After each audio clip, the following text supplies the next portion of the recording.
desde el silencio de la cruz, y tu palabra resuena en mi corazón, Señor.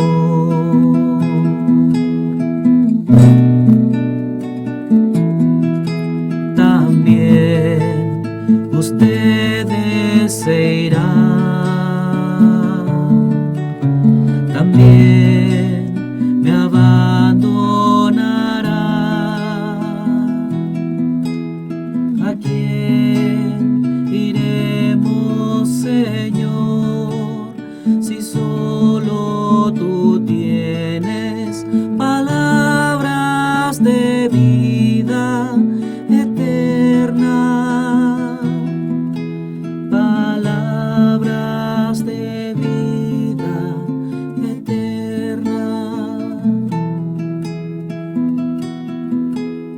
Entonces, ¿a qué tememos cuando el dolor toca la puerta y nuestros ojos olvidan la paz? Bienaventurado tú que lloras, que un día en mi casa mi Padre enjugará todas aquellas lágrimas, Él te consolará. Y ese día al fin será la paz y el tiempo de fraternidad, y el mundo viejo habrá pasado ya, y con él los sufrimientos, y Dios alumbrará todos los corazones, Señor. Maranatá. Y ese día al fin será la paz y el tiempo de fraternidad, y el mundo viejo habrá pasado ya, y con él los sufrimientos, y Dios alumbrará todos los corazones, Señor. Maranatá, Maranatá, Maranatá.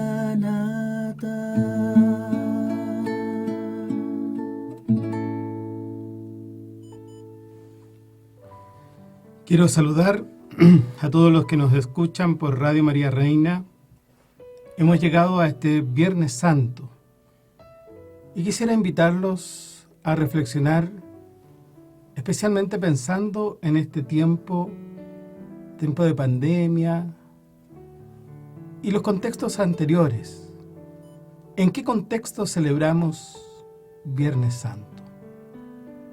Desde hace muchos años, por lo menos desde el año 2009-2007, comenzó un tiempo de crisis eclesial, una crisis grande que nos ha golpeado. Curiosamente, se inició preciso en el tiempo en que celebrábamos el año sacerdotal.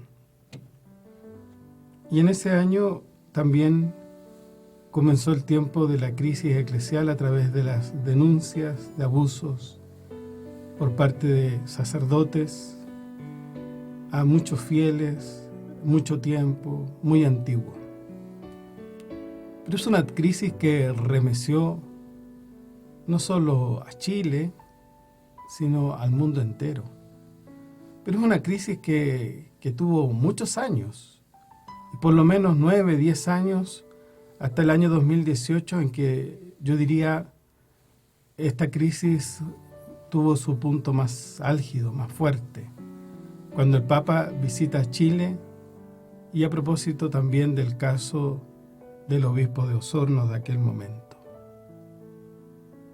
Se juntó la soberbia, se juntó la falta de escucha, pero no es el momento ahora de volver a analizar lo que fue la crisis eclesial, pero la conocemos bien, nos dolió harto, nuestras comunidades sufrieron, mucho laico tuvo que dar la cara por sus sacerdotes, otros sucumbieron, abandonaron la vida de la iglesia. A la prensa le interesaba mostrar que los templos se vaciaban, de que las misas se vaciaban, que los sacramentos disminuían, etc.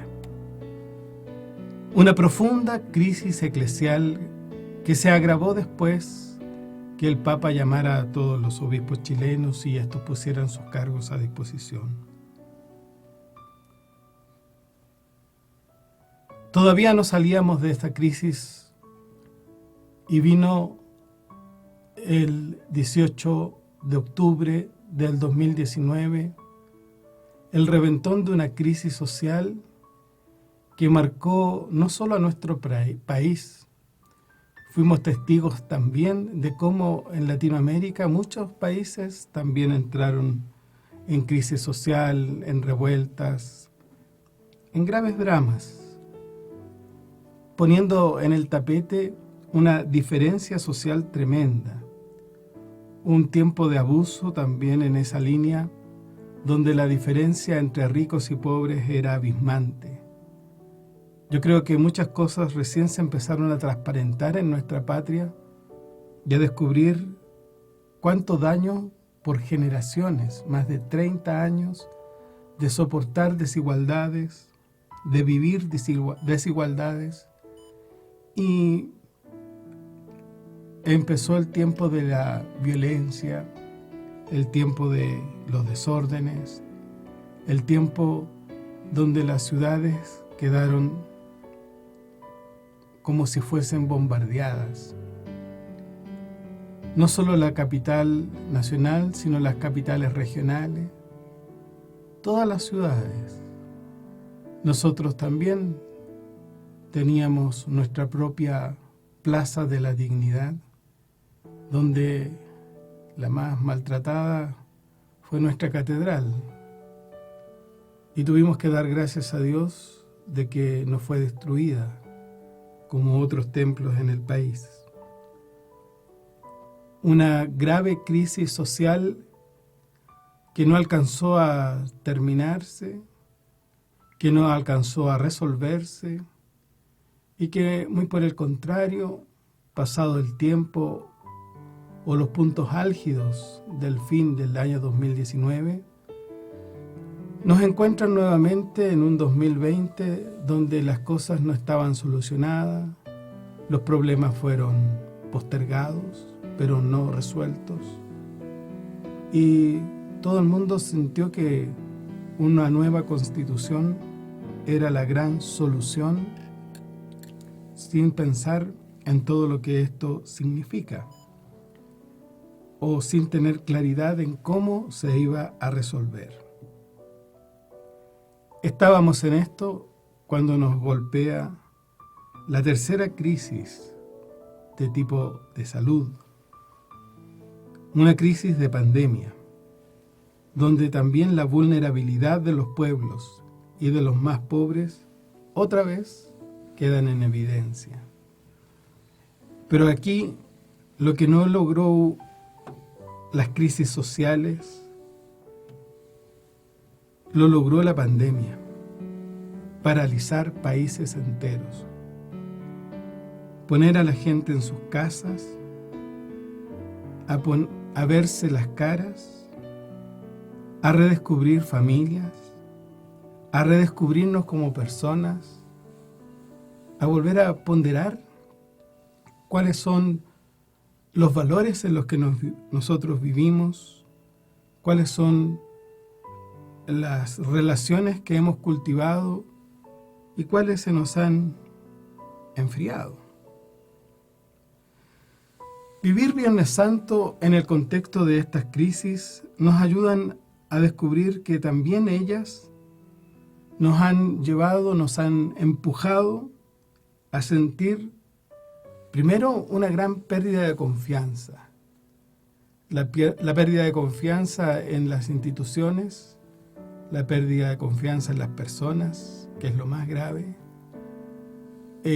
Todo el mundo ahora teme la letra chica.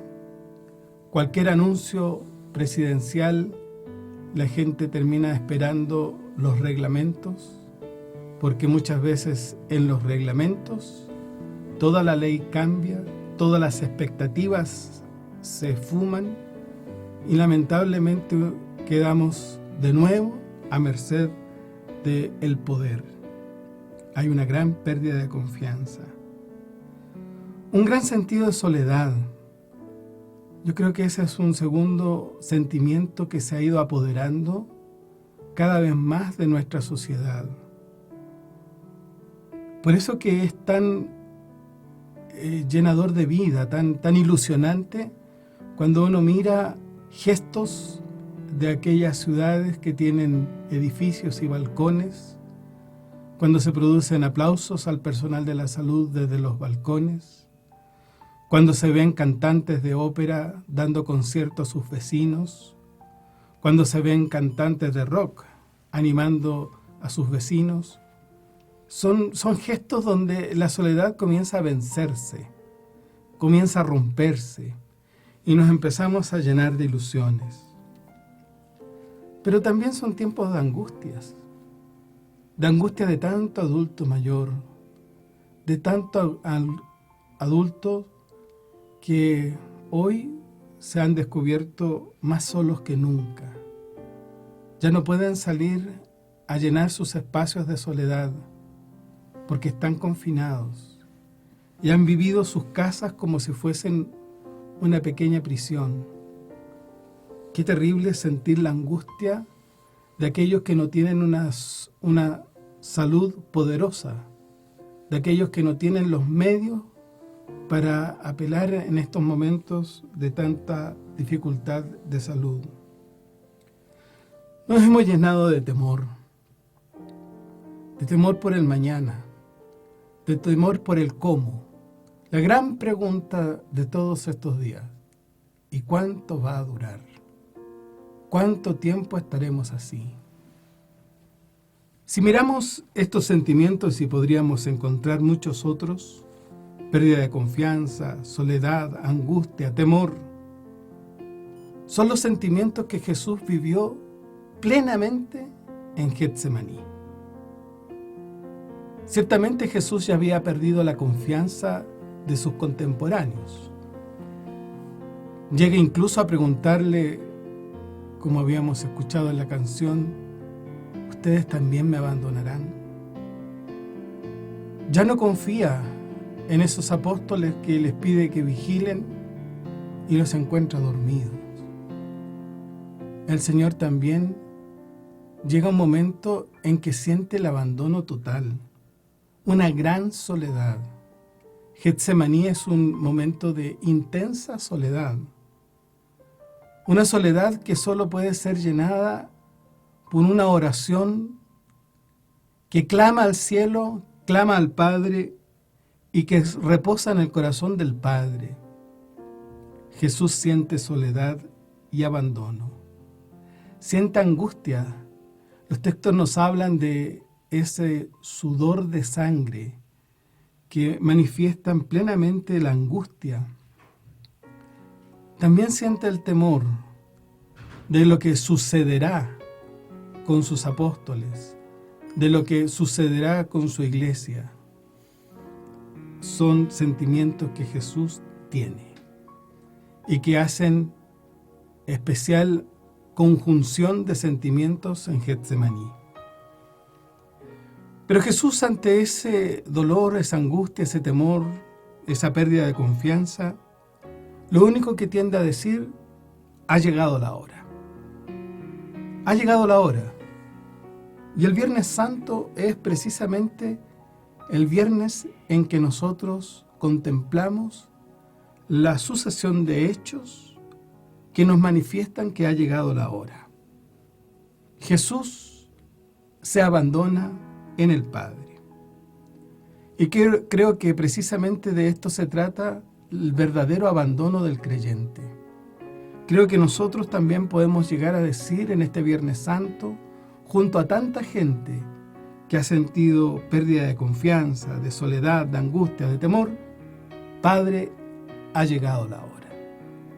Esta también es nuestra hora. Ha llegado la hora de iniciar un proceso. Y Jesús sabe que llegando Judas y los soldados, comienza un juicio, comienza un proceso. ¿Qué es lo que nosotros conocemos como proceso? Precisamente hablamos de proceso cuando hay un juicio. También hablamos de proceso cuando queremos descubrir un todo que se divide por partes y que se da el paso 1, paso 2, paso 3. Este es un proceso. Jesús comienza a vivir un gran proceso que se encamina a la cruz, que implica un par de juicios que verdaderamente no tienen nada de justicia, son solamente figuras para aparentar un juicio justo, pero es llevado ante Herodes, ante Pilatos, quienes lamentablemente nunca van a poder hacer justicia porque no saben lo que es la justicia. Ha llegado la hora del abandono, y creo que también para nosotros esta es una gran lección.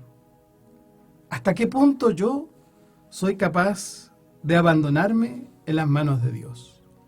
¿Hasta qué punto yo soy capaz de verdaderamente entregarme al Señor? Si nos fijamos bien en nuestra vida, nosotros nos abandonamos hasta cierto punto. Nuestras maneras de abandonarnos siempre tienen un tanteo para descubrir si hay seguridad en el mañana. Y cuando se nos pierden esas seguridades, verdaderamente la angustia se apodera de nosotros. Abandono total, yo diría que es algo que nos resulta casi imposible. Nuestra mente es muy rápida, nuestros sentimientos son muy fuertes. Abandono cuando yo siento algo, abandono cuando mi mente se adelanta, es casi imposible. ¿Cómo lo logra Jesús? En una relación íntima, confiada y creyente en la bondad del Padre. Y aquí yo creo que está la primera lección del Viernes Santo.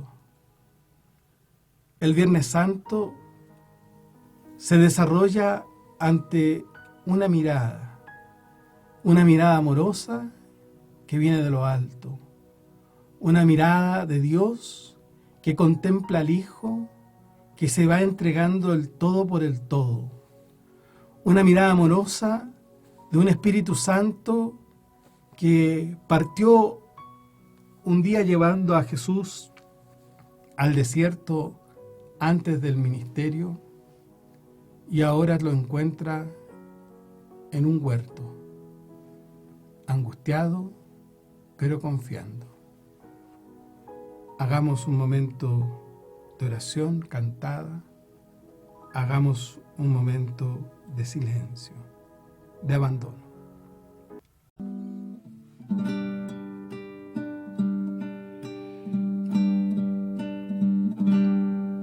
Señor, ilumina mi vida. Señor, muéstrame el camino que yo espero en ti. Y no quiero seguir un día más sin ti, Señor. Nuevamente he venido, como ves, vuelvo arrepentido. Ya ves, volví a fallar. Se resiste mi ser y me ahoga este llorar. Quisiera que abrieras mi corazón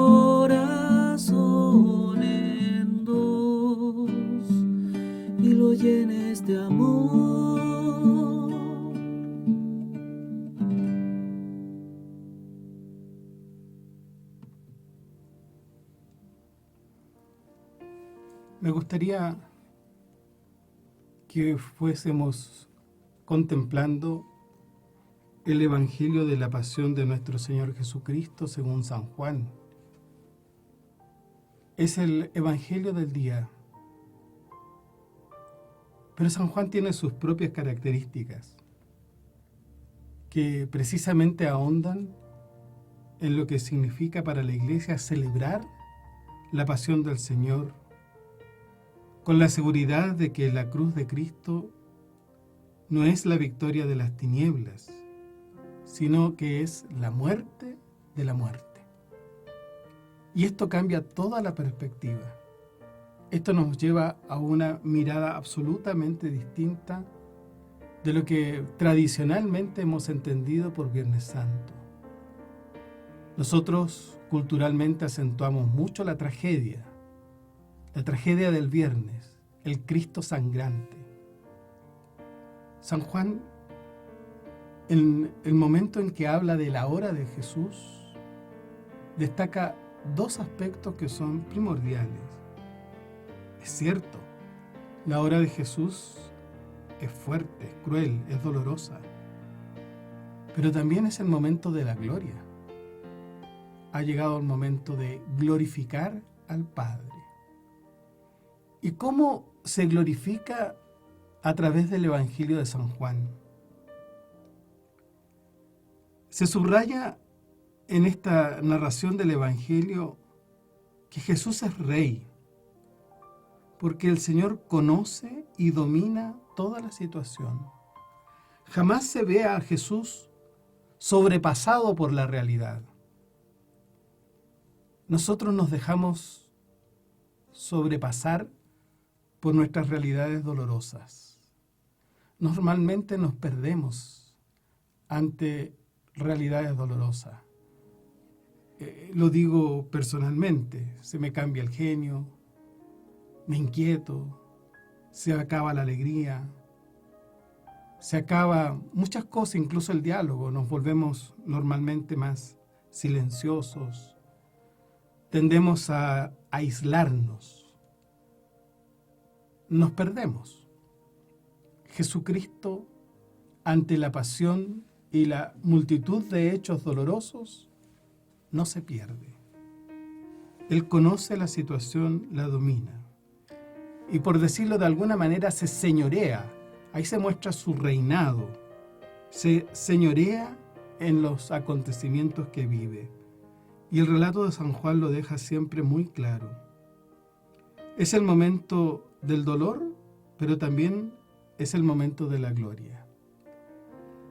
El dolor lo vemos en la descripción que Juan va haciendo de los acontecimientos. Son todos hechos dolorosos. Pero la gloria la vemos precisamente en que Jesús jamás pierde el norte. Jamás pierde el dominio de la situación. Es la entrega total, divina. Y en esa entrega, en ese abandono del que hablábamos recién, es donde se manifiesta precisamente la gloria. La narración de la pasión del Señor comienza y termina en un huerto. Recuerdo del Edén, del paraíso. Cristo ha asumido y ha redimido el primer pecado, el de Adán. Y por eso que con la victoria de Cristo sobre la muerte, el hombre recobra su belleza original. No es extraño que San Juan enmarque precisamente en estos huertos, Getsemaní, y en el huerto de la vida, donde estaba el sepulcro nuevo.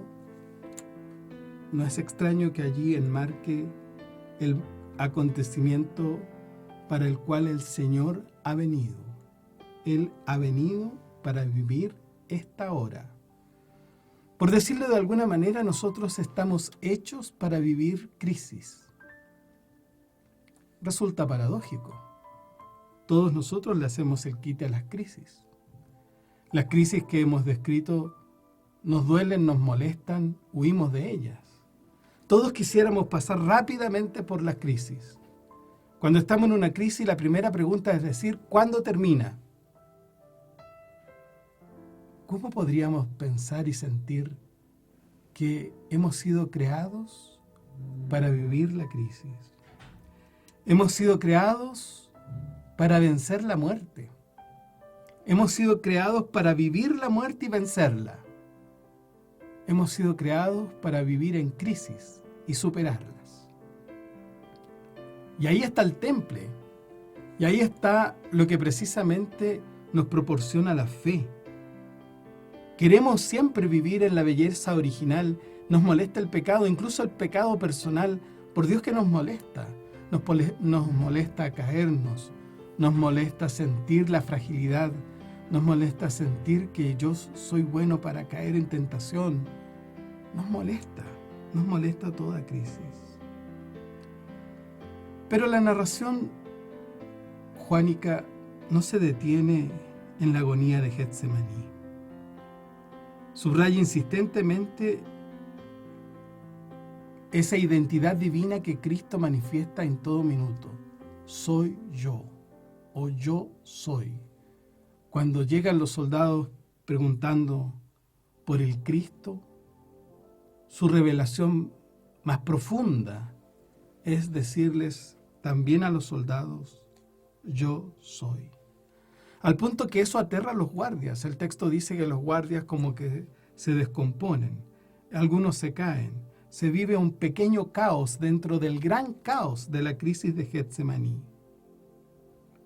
También esto mismo sucede cuando Jesús es puesto y expuesto al escarnio y a la burla de los soldados en el pretorio de Pilatos, cuando lo azotan, cuando le ponen la corona de espinas, cuando su rostro se llena de sangre. Es tal así que aún en medio de ese dolor y de ese cuerpo ensangrentado, Pilatos queda conmovido. El texto dice que siempre lo quiso salvar, pero lleno de cobardía termina lavándose las manos. Y precisamente es en el Evangelio de Juan y ante Pilato donde se produce aquel diálogo del rey. Este es el rey de los judíos. Para Pilatos, Jesús, con su manto púrpura y su corona de espinas, es un rey que está más allá. Y él logra vislumbrar el misterio de Cristo Rey a través de una corona de espinas. Pero no tiene fe. Por eso no puede descubrir al Mesías. Él no sabe de Mesías. Pero la pregunta para nosotros hoy es, ¿qué tanto sabemos del Mesías? ¿Cómo lo vemos a nosotros? Cuando se nos muestra a Jesús o queremos resaltar a Jesús Mesías, quizás precisamente no lo vestiríamos ni de púrpura ni de espinas, ni menos con sangre. Lo vestiríamos glorioso, con heridas pero secas, sanas. No es precisamente el cuadro de Juan. Aún así, Cristo es Rey. Y por eso su silencio termina acusando a sus perseguidores. En el momento en que Jesús es juzgado humanamente, más bien se cumple el juicio sobre el mundo. Y eso es lo que destaca San Juan. La pasión de Cristo es el juicio sobre el mundo. Cuando es elevado en la cruz, se cumple no un acto humano, sino que se cumple lo que dicen las Escrituras. Jesús no muere por una consecuencia de actos humanos. Jesús está ahí porque está en las manos del Padre. Él está cumpliendo lo que el Padre había profetizado, lo que la palabra había dicho, lo que el Espíritu había iluminado. Por lo tanto, aquí el protagonista no es el ser humano que enjuicia y condena. El protagonista es Dios. Es Dios, que está implicado precisamente entregándolo todo en ese momento del juicio. Precisamente en el momento de la muerte es cuando nace el nuevo pueblo, del costado abierto de Cristo, del que emanan sangre y agua. La tradición ha encontrado precisamente aquí el germen del pueblo nuevo, el que nace del agua por el bautismo y el que se alimenta en el cuerpo y en la sangre de Cristo. Ese pueblo nuevo que viene a engendrar Cristo y que lo engendra precisamente en el golpe de la lanza. Ese pueblo nuevo es el que va a celebrar la pasión a lo largo de la Pascua y a lo largo del año entero. Porque Cristo se convierte en el verdadero Cordero, aquel Cordero que nos había profetizado tanto el Éxodo como el Levítico, hasta que se cumpla también para todos nosotros el tiempo de la consumación en la eternidad. Cristo, desde la cruz, con su costado abierto, Él reina. Meditemos.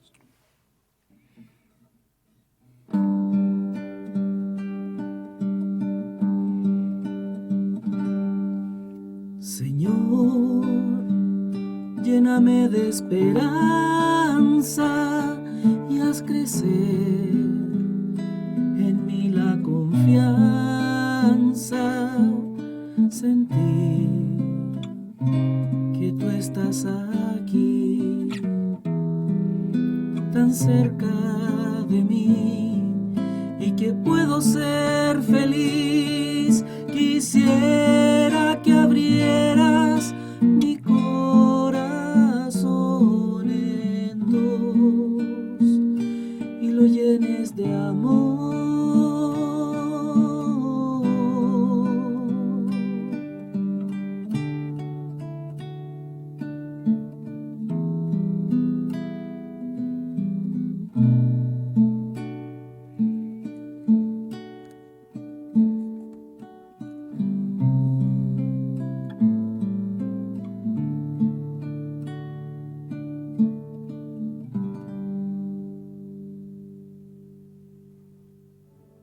Llegamos a esta última etapa de nuestro retiro de hoy.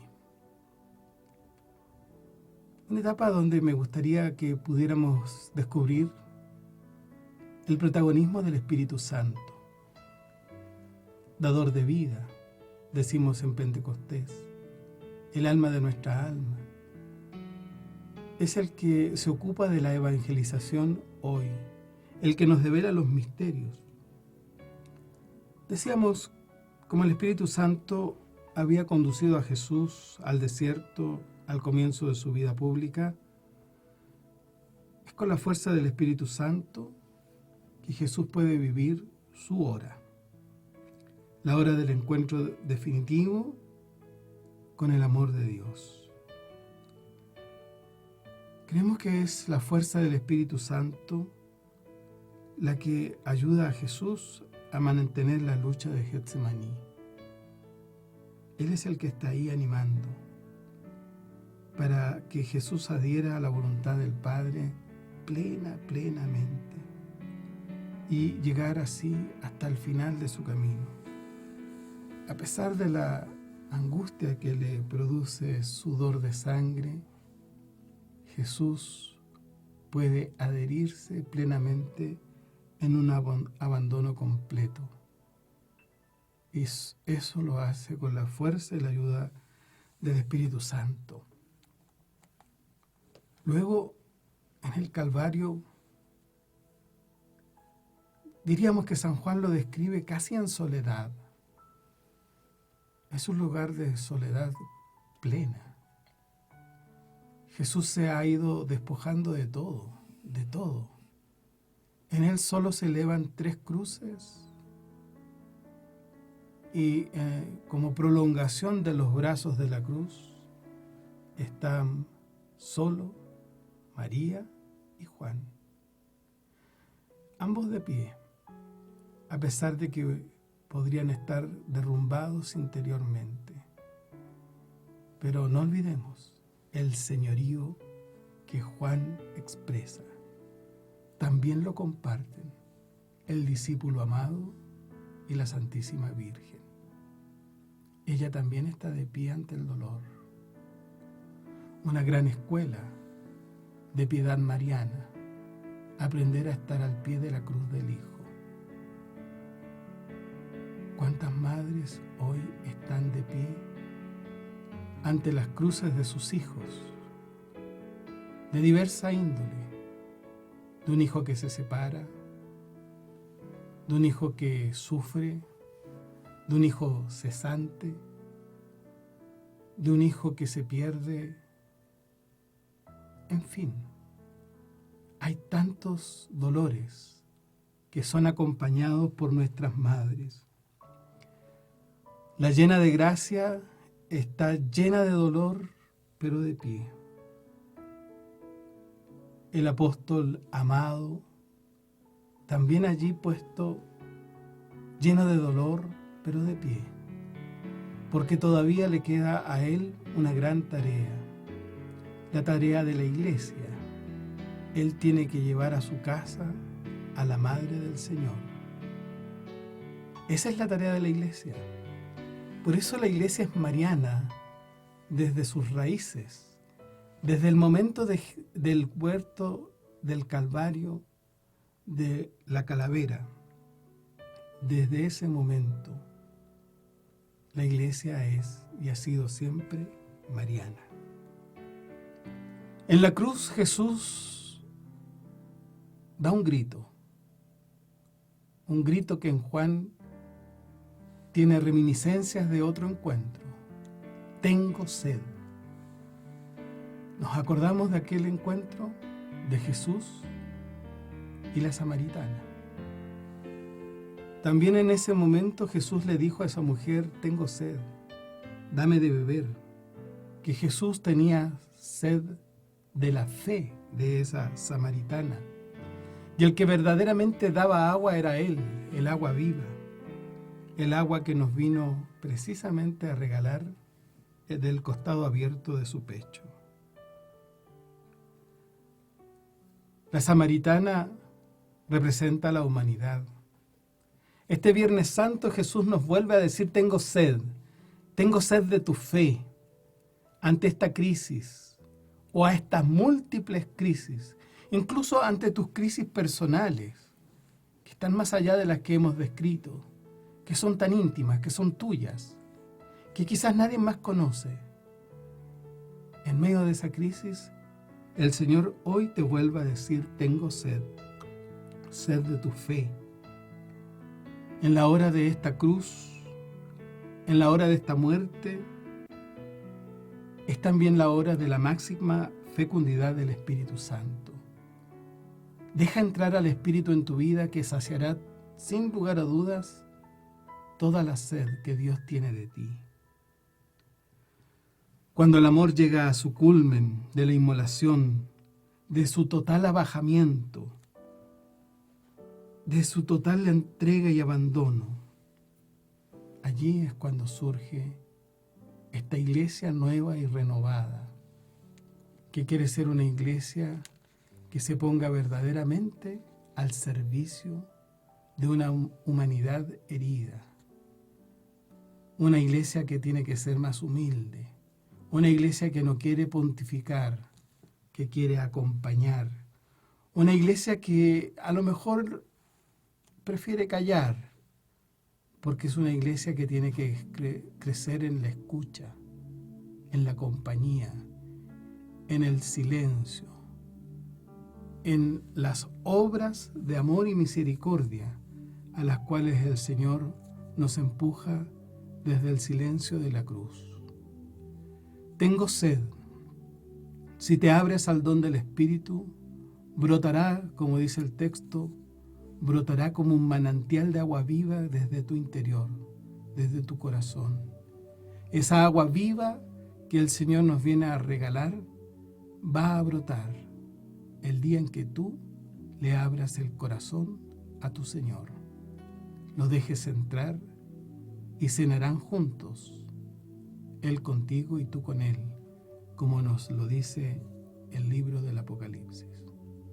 Hermanos, que el Señor te bendiga, bendiga tu meditación en este Viernes Santo, un viernes distinto, un viernes desde casa, un viernes donde no vamos a estar en las calles acompañando a jóvenes, a adultos, a niños que con sus trajes a veces de romanos, con sus trajes de Pilatos, con sus trajes de cirineos, van acompañando por las calles el Vía Crucis. Este Vía Crucis es diferente. Cierto que te puedes poner frente a una pantalla y ver televisión, y no solo ver programas religiosos, hay que entretenerse. Pero quizás estos minutos que hemos pasado de meditación nos puedan ayudar a ir a lo profundo. Vivimos un Vía Crucis distinto, vivimos un tiempo de Viernes Santo diferente, un Viernes Santo que es interior, que se busca en el corazón, allí donde Cristo quiere entrar y donde Él quiere reinar. Que el Señor te bendiga y te acompañe, el que es Padre, Hijo y Espíritu Santo. Amén. Heme aquí, Señor, para hacer tu voluntad. Heme aquí, Señor, y transformar la sociedad, porque la caridad se hace más poca y no es posible hallar la paz. Heme aquí, Señor, para hacer tu voluntad. Aquí están mis manos, mis ojos y mis labios, mi pensamiento y el sentir del corazón, dispuesto a seguirte, seguir tu caminar, dejar atrás la orilla y pescar en alta mar. Heme aquí, Señor, para hacer tu voluntad. Heme aquí, Señor, y transformar la sociedad, porque la caridad se hace tan poca y no es posible hallar